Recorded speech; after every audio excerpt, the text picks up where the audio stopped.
Le FC Metz retrouve le podium, quoi qu'il arrive, hein, qu'il arrive entre Lorient et Dunkerque. Justement, est-ce que tu penses que le FC Metz doit recruter un attaquant pour rester sur ce podium? En vrai, je pense pas. On pourrait, mais pour l'instant, on s'en sort déjà bien, très bien comme ça. Mais il pourrait quand même. Je pense quand même qu'il faut recruter une doublure parce qu'en attaquant, on est fragile. On n'a que Gay et Ibou Sané. Donc il faudrait peut-être recruter encore un troisième et un bon milieu de terrain, ça pourrait encore aider l'équipe. On a ce qu'il faut ici à Metz. Il y a des très très bons joueurs. Seulement, il faut plus d'investissement. Gay nous a montré ce soir, il a éclaté ce gamin-là. Finalement, il a fait un quart d'heure le dernier match. Il ne fait que rentrer dans l'équipe. Et à son premier match, il marque un but. Moi, je dis qu'on a bien recruté en tant que gardien.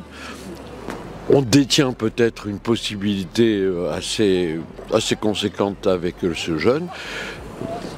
Nous avons la chance de ne pas investir n'importe comment et d'avoir un club assez stable et puis où les dirigeants sont censés entre guillemets, quoi. Voilà, je pense qu'un milieu de terrain supplémentaire, ça serait vraiment intéressant. Un vrai créateur pour vraiment laisser Gauthier Hein vraiment électron libre partout sur le terrain, quoi. Et toi, avec 3 buts quand même inscrits aujourd'hui à domicile, est-ce que tu crois que le FC Metz doit quand même recruter un attaquant? Après les attaquants qu'il y avait, ils étaient quand même pas mal. Mais je pense que ce serait mieux pour le club. On annonce Simon Elisor sur le départ au Portugal, Fally Kandé en Serie A chez le 19e à Venise. Est-ce que tu penses que ces deux départs vont affaiblir le FC Metz? Ou alors il y a du monde derrière et puis le club va recruter? Simon Elisor, je pense que c'est une bonne chose parce qu'il n'a pas beaucoup de temps de jeu et il mérite d'avoir plus de temps de jeu parce qu'il a un bon potentiel.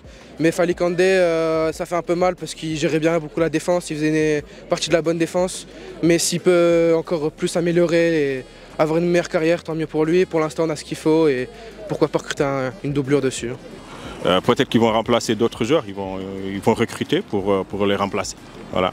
Je pense et j'espère que la direction sportive a des idées derrière la tête.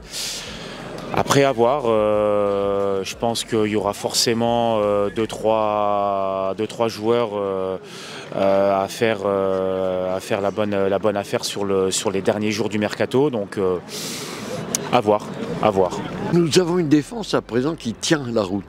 Bien entendu, s'il y avait un départ, comme le président en parlait, de Sané ou autre, ça pourrait poser des problèmes. Non, je ne pense pas que ça va affaiblir l'équipe, parce que Elisor, finalement, n'a pas eu de chance.